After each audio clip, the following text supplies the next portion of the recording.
Hello, I'm Diane and welcome to my channel, Diane's Sewing Room. Now in this little series we've been making our way through Love at First Stitch by Tilly and the Buttons, Tilly Walnes, and the pattern that we're making today is the Clemence skirt. Now you don't have to trace off out of the book for this one, you just work to the dimensions that are listed in the book based on your waist and hip measurements. Now as always, I haven't been out and bought a brand new piece of fabric for this one because I had some left over from a pair of trousers that I made for a family member, and I don't like to waste any of my fabric, and I'm going to be using this. So it's cotton chambray.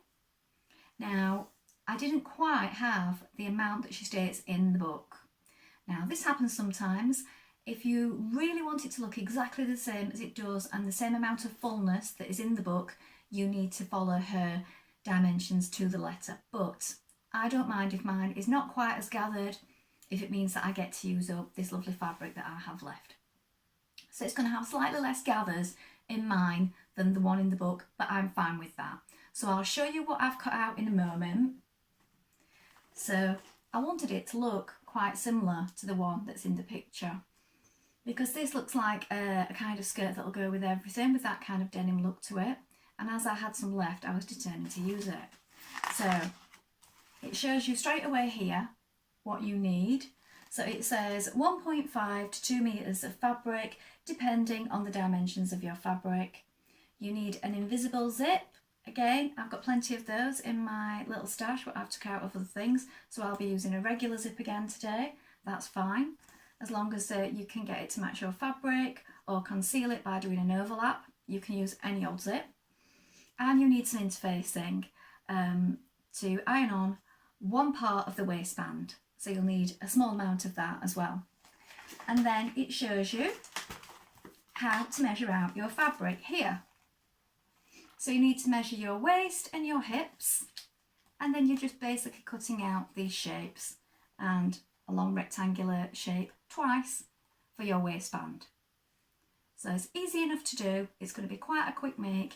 You can use French seams on the side seams if you wish. I'm just going to overlock mine and do a regular seam.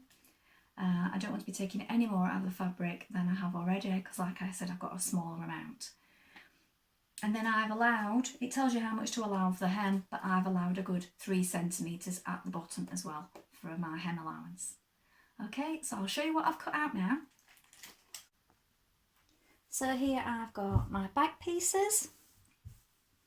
So you need to cut 2 of your back pieces because you're going to have a seam at the back and you're going to have your zipper in there. So you need to cut 2 of that. And I'm also going to add pockets. It does show you in the book, but I'll show you what I do as well. I've notched it here where my pockets are going to go, on the sides, on the back pieces and on the front piece, in exactly the same place. So lay them on top of each other to do this.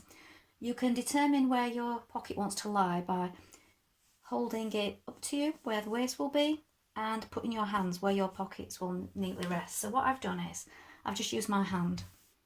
So I've cut round my hand. My hands are only small, look. I've cut round it, and then that is going to fit into the side like this. So you need 4 of those, and they need to be cut in pairs if you're cutting pockets. But as I said, it does explain that in the book as well. I just tend to use my own sort of template of my hand to do that. And notch it in the same place on your pockets as well, so you'll know that they all line up and fit. So that's my 2 back pieces, and then you've got your front piece cut on the fold. So the fold is here, and again I've notched it in exactly the same place where my pockets are going to lie. So that's 2 pieces for the back, 1 piece on the fold for the front, your 4 pocket pieces if you are using those, and then you want 2 of the waistband.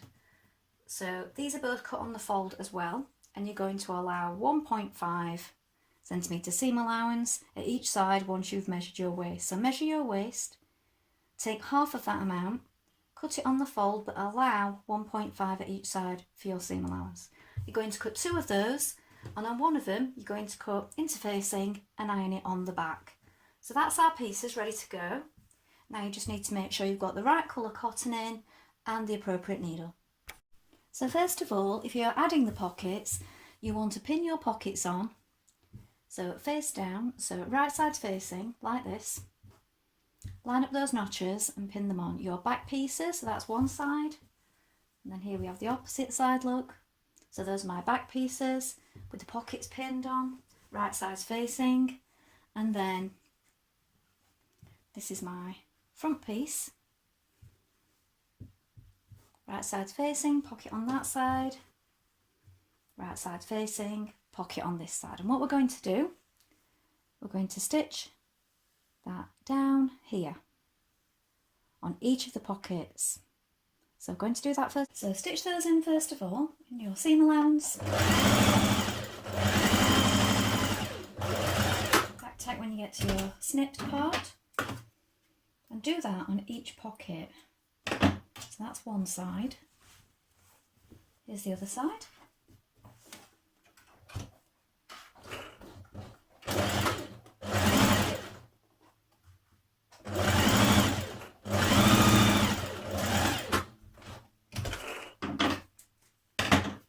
Then when you have each pocket in, what you're going to do is, on the front panels, you're going to press it and you're going to understitch towards the pocket. So your seam's facing towards the pocket, and then just a few millimetres away on this side of the seam, you're going to stitch it down. So you're top stitching, and this is called understitching. This is going to stop the pocket moving, and it's going to keep it lined the correct way.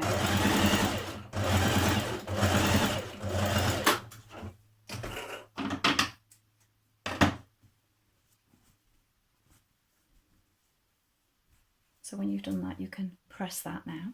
So do that on both sides. Now take your back pieces and place them face down, so that's right side facing, on top of your front piece, so your pocket bag is coming outwards like this. What you're going to do now is, in your seam allowance, you're going to stitch down to here, then stop and back tack where your pocket starts, and then you're going to go to this side, and again you're going to back tack here at this point, and then stitch down that side seam. When you've done that, you can then finish off your seams, either zigzag or overlock, which either you prefer.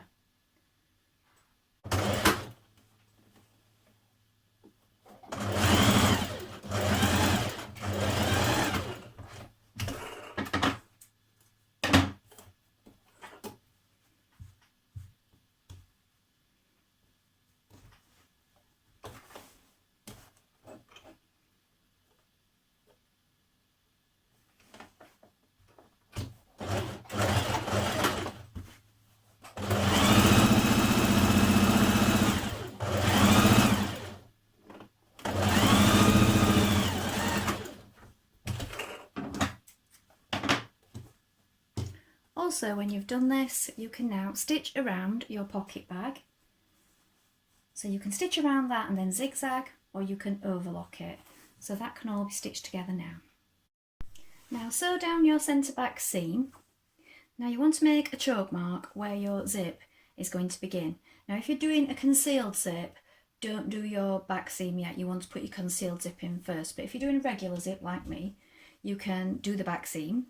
So what you need to do is you need to allow for how far it's going to go into the waistband. So measure it with your waistband, and also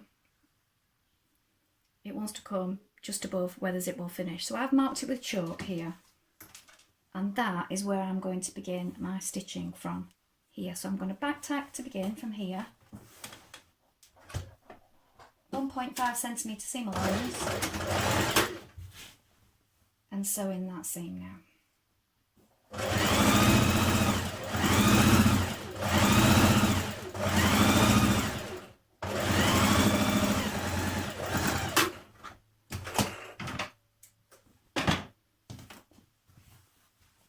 Then next we're going to sew our gathering stitches. So we want 2 rows of gathering stitches at the top of these skirt panels going all the way around. Now I like to do it in sections so that you can make sure your gathers are even.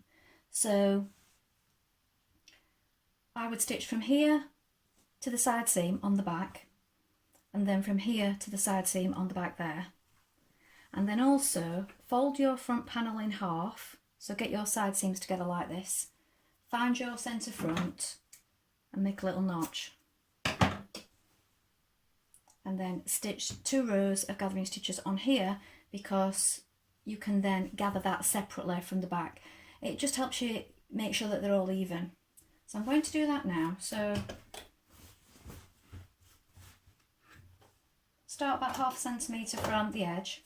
You want it on a long stitch, and don't back tight because you need to be able to pull on those.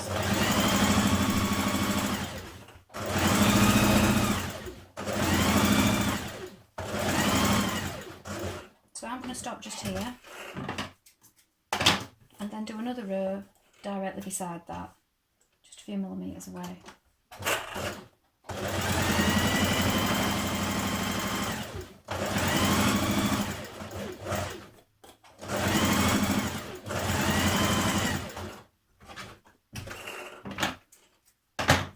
And then you'll be able to pull on those to gather it into your waistband. So get your top 2 threads.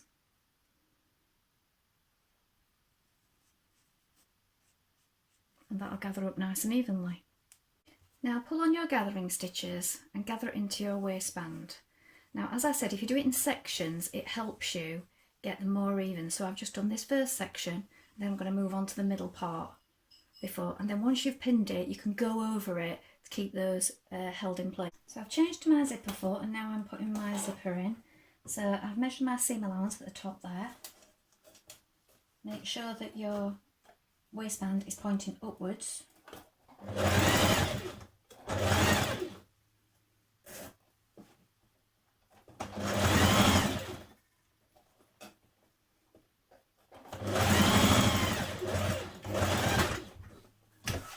Now you want to press up just over 1 centimetre, maybe 1.4, 1.3, depends on how much fabric you had for your waistband. So press it up at the bottom, and this is going to be on the inside. So what you're doing, with right side facing, you're going to stitch your facing piece now to your face piece of waistband. So we're going to stitch up this side and along here.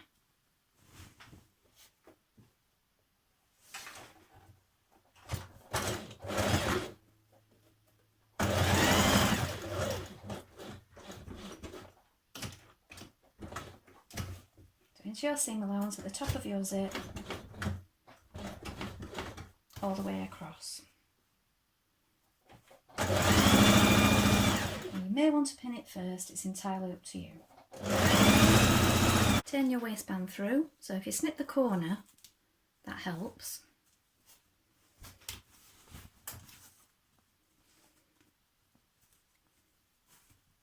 And then now, what you're going to do is, you've got your turned under edge here, so this overlaps on the inside, so it's nice and neat and enclosing all your raw edges.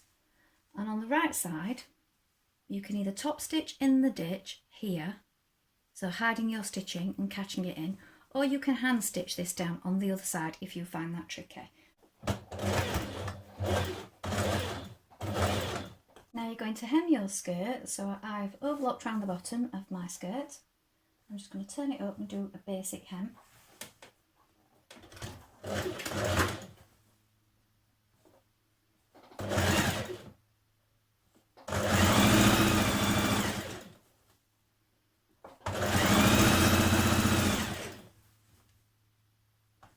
So here is my finished skirt. Pockets. I feel it's got enough gathers for me. Well, I hope that was helpful and you've enjoyed making things from Love at First Stitch with me. There is one item that I haven't made from this book, and it is the pyjamas. I don't feel I need any more of those, and I don't really want to spend money on fabric to be making something that I won't wear. So I won't be making the pyjamas, but they are really easy. It's just a few simple shapes, so I'm sure you'll be fine with that one. So I hope to be back soon with more tips and more sew-alongs and refashions. Please like and subscribe if you enjoyed this, and I always love to read your comments and respond to them. So please do leave a comment below. Thank you so much for watching. Bye for now.